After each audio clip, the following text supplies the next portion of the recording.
We're back with Tony Farina. Tony, you have Lyme disease. We learned a little bit about that. You had to close your construction business that you had for 20 years, and then you get into real estate. And now, are you still in real estate?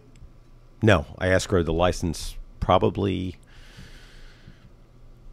12 years ago, 13 years ago. Are you happy about that? Yes. Tell us why you're so happy right now. Well, I do a lot of things that I like to do. I make people smile and laugh and bring back memories for a lot of people. So you're like a one-man show.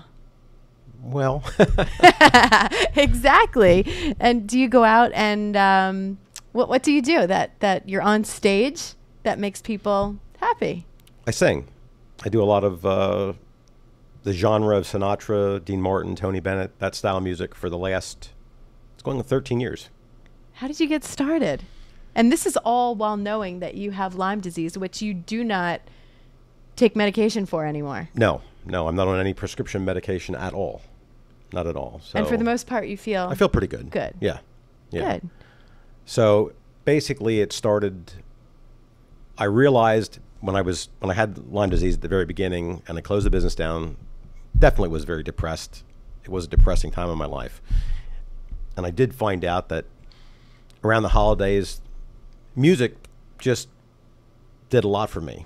And I was never involved in music. I never sang in school. I did play a trombone from the time I was in 3rd grade till I was in 9th grade. And then I stopped doing that. I just forgot about that. That went into the closet. But right around the holidays, even when we had the business running, Christmas music would start playing after Thanksgiving, and I'd sing along with it once in a while, and it just did something for me inside. It made me feel better.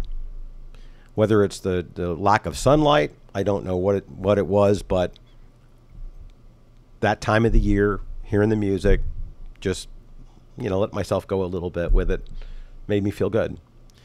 And so when does the light bulb go on that you say, I want to do this for other people and make them feel as good as I do when they hear me sing? 2000, I think around 2000, 2001 is basically when I told my wife and my 2 boys, who were 16 and 20, that I think I'd like to be an entertainer. And they said, well, my wife wanted to put me on medication because she's an RN, and I do have a lovely wife. My wife's name's Susan. She's a great, terrific wife and partner. In fact, yesterday, the 18th, we just celebrated our 36th wedding anniversary. Congratulations. But anyway, she's an RN, and she wanted to put me on some medication. My one son was, and maybe both of them were embarrassed of me a little bit, that they didn't know what was happening to their father. And I frankly didn't know what was going on myself. But I just thought, I'm going to give it a try because I really enjoyed it. And so I was going to do it. So I got some sound equipment and got some background music.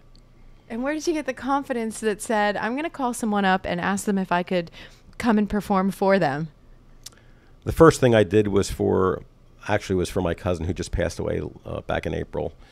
She always had a Christmas party for a lot of the people that she worked with in the Reading School District. Her name was Marilyn Marshall.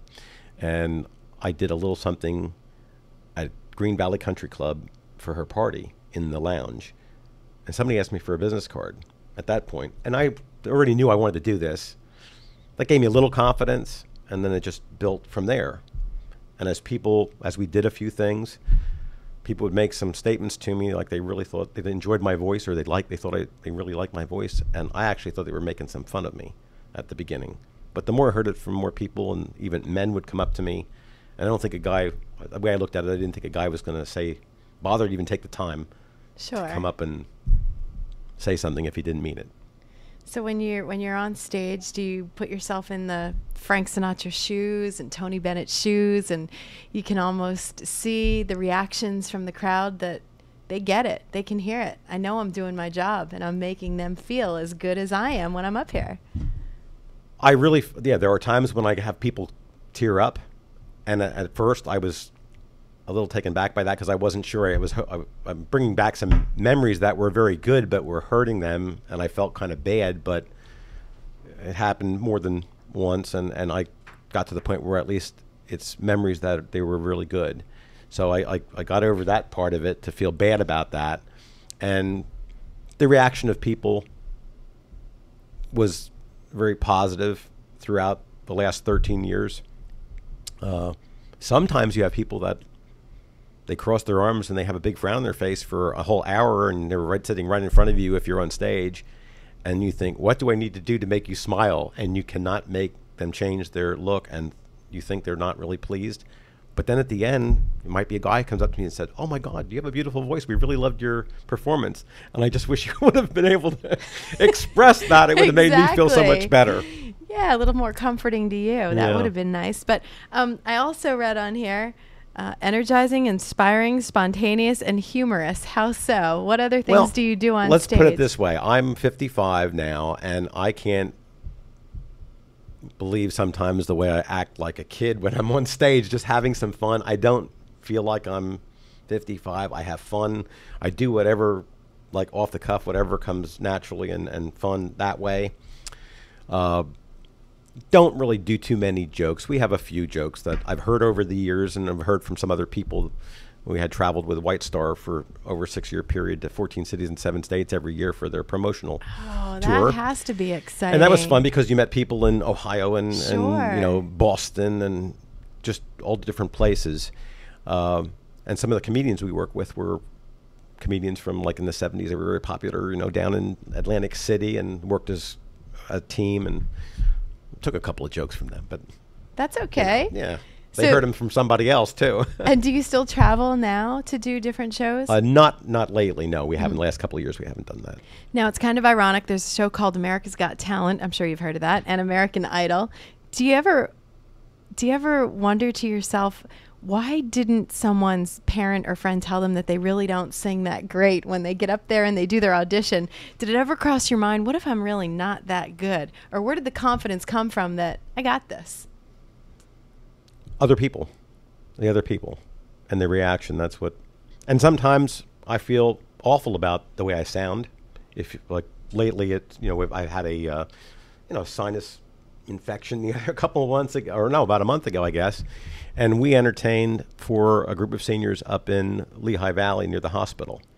It was a Lutheran, it's like an 8-story building, 2 8-story buildings side by side. And we had a 2-hour event for them. The first 15 minutes was okay. The next hour and 45 was absolutely awful. But yet they came up to me at the end. They told me I'm just being truthful. They told me I was the best entertainer they've ever had. And they hired me back again in August. And they didn't care about that. They loved the way I dress because I'm always in tuxedo when I go somewhere. So it just, no matter how I feel sometimes, it still brings nice memories to people. It's pretty exciting, though, because, when you say that this wasn't something that you always wanted to do, you didn't always want to be a performer, and then you come in here today and you have this CD to hand to me, it's, pretty amazing where you've come, since where you've been. But what exactly is on the CD? Tell me about that. It's just one song. It's the first song I ever wrote in my entire life. Wrote it in 2006. Got the lyrics and the melody down. Doc Mulligan did an arrangement for 6 pieces for me. He actually wrote for Ronnie Millsap maybe 8 years ago. Great song for Ronnie Millsap as far as the arrangement. And it progressed from there till, I guess about a year ago, we finally finished it up with some background vocals, with some brass from New York, the New York Brass. I had sent the charts up there. They rewrote some of it, and we added, instead of a 6-piece, now it's 3 trumpets and 3 trombones and 4 saxes, and the background vocals, changed some of the lyrics. It's just something that, if I never write another song, that's okay. But I'd like something to happen with this. I think it's a good morning song. So it can make people smile every day of the year. It doesn't have to be a holiday. It doesn't have to be any special occasion. What's the title of the song?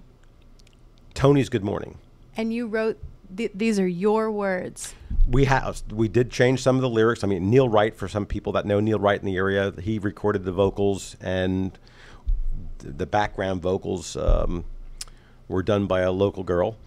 And we worked together But he had a lot of great ideas to change some of the lyrics or for the background vocals, so I have to hand some of that to him. But for the majority of the song is pretty much the original that I wrote back in '06. And that's neat to hear you say, if I never write another song. I wouldn't care. Yeah. I wouldn't care.